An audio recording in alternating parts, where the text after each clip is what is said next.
नमस्कार बच्चों आज मैं आप लोगों को समझाने जा रही हूँ 9वीं कक्षा के पाठ चिरापुंजी से आया हूँ। इस पाठ का लेखक है प्रदीप पंत।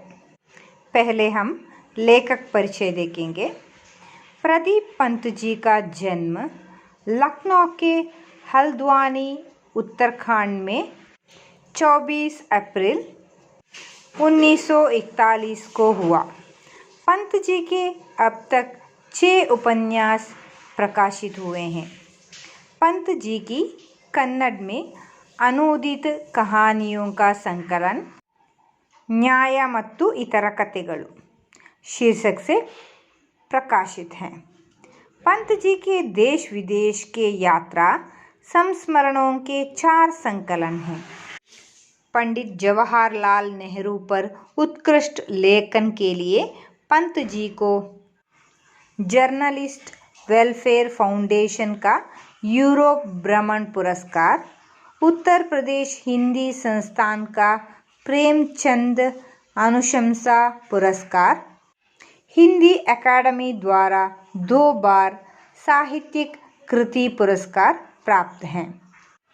साहित्यकार सम्मान, उत्कृष्ट व्यंग्य लेखन के लिए हिंदी भवन नई दिल्ली को व्यंग्यश्री सम्मान भी प्राप्त हुए हैं। पाठ का आशय: यात्रा से प्रादेशिक ज्ञान प्राप्त होता है।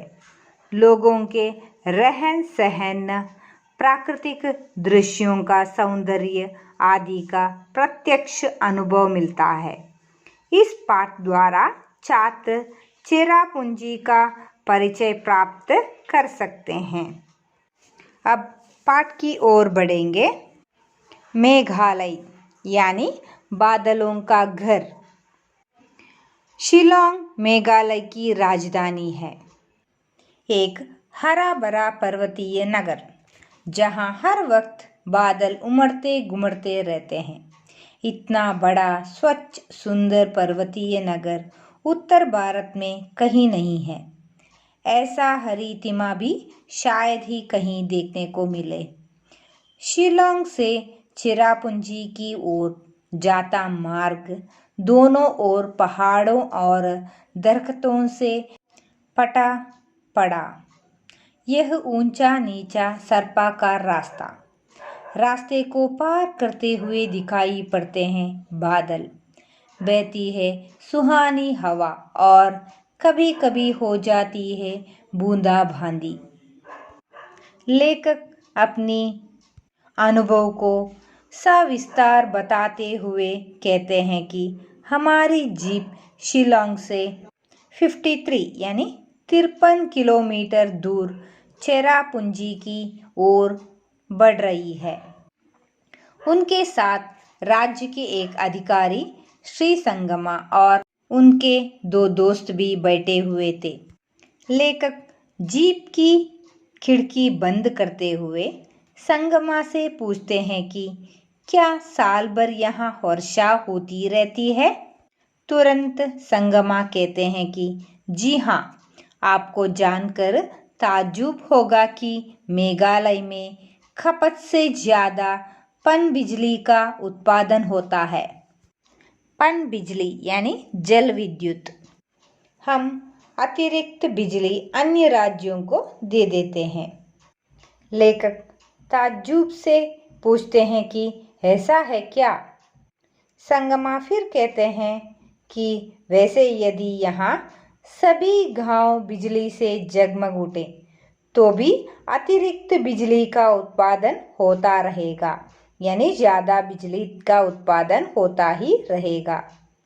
फिर लेखक कहते हैं कि वे लोग पहाड़ों को देखते हुए आगे बढ़ रहे थे।